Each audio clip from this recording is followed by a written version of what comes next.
All right, let me break down autism for those of y'all who don't know what autism is.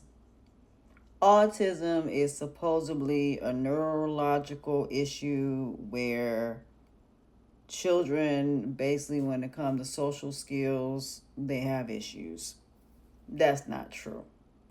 I have a child with autism and he's almost 30, and I went down the journey that some of y'all are now currently going through.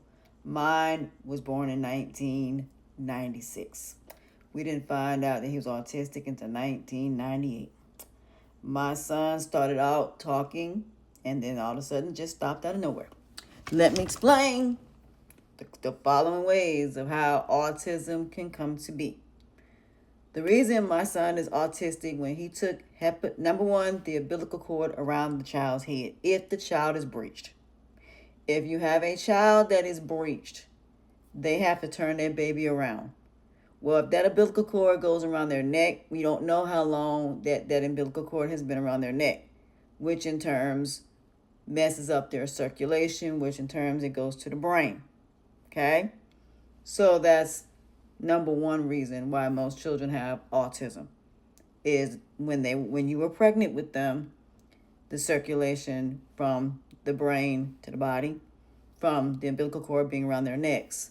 That's one reason why these kids end up with autism. Second reason can be medications. If a child, if where they store the medications, like my situation, mercury ended up in shots. And when they were administered their first shots, many kids in 1998, 1996, ended up with autism because of the medications that had mercury in it that they didn't know had mercury in it based on where it's stored. So that's another reason that children have autism. Another reason that children have autism is malnutrition. Most of y'all are so worried about your figure that you don't care about your baby. You're not feeding your baby enough while you're pregnant, and they can't check the neurological of the child in your stomach. So they don't know until the baby comes out. So drugs, alcohol, that also will cause it as well. If you drink and do drugs, that'll be another reason why your child has disability. There are a lot of different reasons, but primarily, it's the mother's health. It's primarily the shots that are given, and if that umbilical cord goes around their neck, is why these kids end up with disabilities. That's point blank period why this happens. So autism is a disability where one side of the brain functions more so than the other. Meaning that some children are more so high functional, meaning they can do everything normal. But when it comes to the simplest things, they cannot do it. Some of these kids are nonverbal, meaning their brain is more faster than how they speak. And so it seems like they're stuttering, but the problem is their mind is going faster than they're able to enunciate their words. So in other words, they mumble because that's how fast their mind is going. So when you tell them to slow down and enunciate your words, that's how they'll slow down. But their mind is going a mile a minute. So when they're trying to process their thoughts, they can't because their mind is going so fast. So you have to get them to slow down and tell them to enunciate their words, and then they'll be able to enunciate it. You also have children that have ADHD. And ADHD is a neurology behavior issue. Like bipolar, it's a behavior issue. And it is something where they don't compute consequences, repercussions, and karma. You're going to have to teach them consequences, repercussions, and karma. So depending on, it's 101 different types of autism. But to make it short form for you, the second side of the brain is where kids can do simple things, but they can't do complicated things. Like you have kids that can speak fluently, speak very well, but they have social issues. They have issues where they can't do certain things, and that's okay. But that's how autism works. So you have some that are antisocial, And you have some that are very, very smart kids, but they can't do simple things. And that's just pretty much what it is. How do you raise a child with autism? Consequences, repercussions, and karma.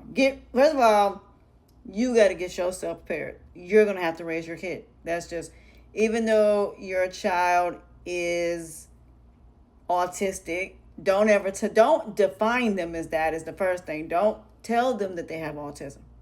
That's the first thing. You don't want to make them seem like they have a disability.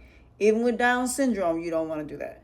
Now, when they get older enough to understand, then yeah, you can say you have Down syndrome. You can tell them what it is. But don't define them as that. Don't let the disability define the child. So my son has autism, but he doesn't know he has autism. My son now speaks, and he was nonverbal for years. But I made him talk. I was like, no, you got to tell me what you want. I'm not doing nothing until you tell me what you want. Oh, he started talking. Let me tell you a story. I had 2 babies, normal babies, that when the parents brought them to me, would not sleep. Any type of noise woke them up. Did not crawl, did not feed themselves, didn't do nothing. In 3 months, I had them not only feeding themselves, but I also had them crawling and walking and playing on the floor, doing tummy time. The parent asked me, how did you get this baby to do that? I wasn't going to hold him. Y'all got to understand, babies going to cry. Let them cry. It's okay for them to cry. Let them cry. Stop picking them up every time they cry, because you're going to spoil them. Now, with autism kids, you have to teach them from where they are. But your goal is to get the mind and the body pretty much on the same level. So you want both sides of the brain to be on the same level. Once both sides of the brain are on the same level or close enough, then you can educate them. You can't educate them if they're nonverbal, because then you'll have to teach them, sign language. But can they talk? Yes, there are some children that are deaf and blind that have autism as well. But you have to teach them how to communicate. Communication is something you're going to have to work on. Now, what used to piss me off was my son, he knew the basics, but getting him to say sentences is what we're still working on, even at almost 30. So my son's mind is almost where it need to be, but he's still autistic even still, because we have to teach him how to he's finally making friends at almost 30. Why? Because he now finally gets CAP services, and he's able to have a CAP service worker work with him and take him places. And some states don't have a lot for these kids to do. So that's another thing, depending on where you are. And there are a lot of programs in a lot of states that help children with special needs, but it's going to be up to the parent. But the one thing you're going to have to work on first is behavior. Before you do anything else, you got to teach these kids behavior. You have to let them know honestly that the world is hard, and that, you have to let it be known. I'm not yelling at you. I'm not doing this or disciplining you because of the fact I'm trying to I'm scared for you. I'm scared for mine to drive because of what happened to the autistic young man that got pew-pewed by the police because they didn't know he was autistic. I don't know what happened in that situation, but he was shot right in front of his mom.